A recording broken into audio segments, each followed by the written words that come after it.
의료실비 청구할 때 서류 공짜로 떼는 방법 빠밤!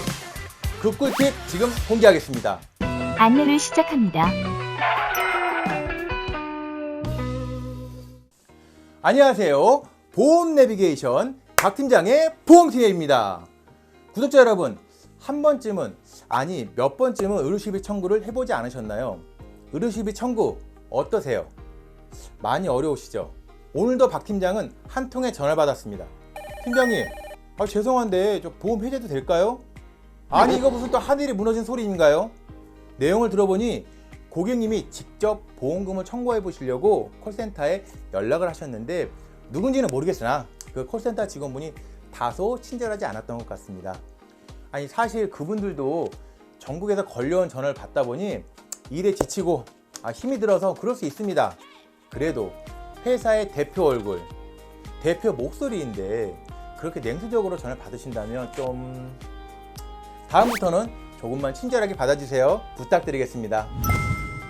구독자분들, 의료실비 청구할 때 매번 어떤 서류를 준비해야 될지 많이 어려우셨죠?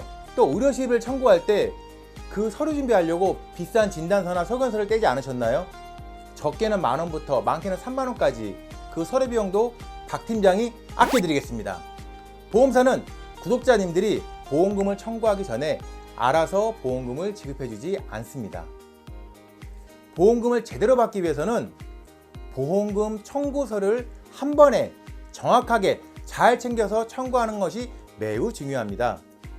일단 통원 기준으로 설명을 드리겠습니다. 아프거나 다쳤습니다. 그럼 병원에 가서 진료를 보시겠죠. 진료를 보고 난 후 병원비를 지불하고 카드 영수증을 받고 약국에 들릴 때도 있겠지만 들리지 않을 경우 바로 집으로 직장으로 가서 보험금을 청구하겠죠. 이제부터는 우리 조금만 신경 써서 미리 서류를 잘 챙겨보도록 하겠습니다. 진료를 보고 난 후 병원비를 결제하고 카드 영수증이나 카드 전표를 받을 텐데 이때 진료비 영수증을 꼭 받아주세요.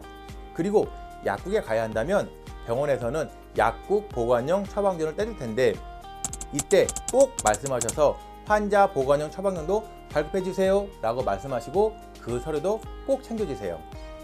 약국에 가셔서 약 처방을 받고 여기서도 카드 영수증이 아닌 약제비 영수증, 대부분 약봉투에 약제비 영수증 내용이 있을 텐데 약봉투를 꼭 챙겨주세요. 여기서 중요한 점은 진료비 영수증이나 약제비 영수증에는 반드시 급여, 비급여 혹은 본인 부담금, 보험자 부담금이라고 하는 내용이 있어야 합니다. 꼭 기억하세요. 이런 내용이 없다면 진료비 영수증이나 약제비 영수증이 아닙니다. 그리고 도수치료나 그 외 MRI처럼 10만원이 넘어가는 병이 발생한다면 반드시 진료비 세부 내역서를 병원에서 발급받으셔야 합니다. 보험사마다 좀 다를 수 있겠지만 보통 10만원이 넘어가면 병원 진료 시 어떤 치료를 받았는지 보험사에서는 세부적인 내용을 확인하고 싶어 합니다. 진료비 세부 내역서는 내가 어떤 치료와 검사를 받았는지 나와 있는 서류입니다. 그래서 보험사에서는 10만원이 넘는 경우 그 진료비에 대해서는 구독자님들이 어떤 치료와 검사를 받았는지 진료비 세부 내역서를 보고 확인할 수 있습니다. 그리고 마지막으로 박 팀장이 알려드리는 꿀팁! 앞에서 말씀드린 처방전, 약국 제출용 처방전을 받을 때 반드시 환자 보관용 처방전을 받으세요. 여기엔 보험사에서 알고 싶어하는 진단코드, 질병 코드가 있습니다. 이 진단코드를 확인하려고 진단서를 떼거나 소견서를 떼는 경우가 있는데 너무 아깝지 않으세요? 그리고 간혹 병원에서 이 진단코드가 적혀있지 않는 처방전이 발급되기도 하는데 이때 병원 업무과에 말씀하셔서 숙이라도 진단코드를 적어달라고 말씀하시고 그 옆에 병원 직인이나 병원 도장을 찍어달라고 말씀하시면 됩니다. 그럼 이 서류도 보험사에서 인정을 해주는 서류입니다. 아직도 이 사실을 모르고 비싼 진단서를 떼시는 분이 계신데 이 영상을 보신 구독자님들 꼭 환자 보관용 처방전을 발급받으시길 바라겠습니다. 지금까지 통원했을 때 필요 서류를 말씀드렸습니다. 위 서류는 모두 비용이 전혀 발생하지 않는 무료 서류입니다.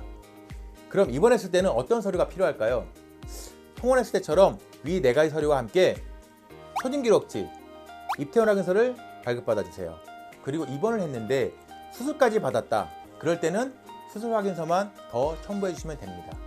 어떠세요? 조금 쉽게 느껴지시나요? 앞으로 의료실비 청구 쉽게 할 수 있겠죠?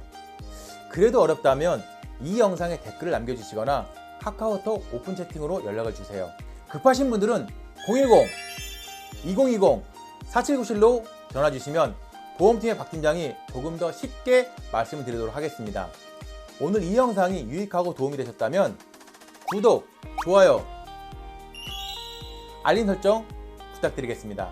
다음엔 조금 더 도움되는 영상으로 찾아뵙겠습니다. 사랑합니다.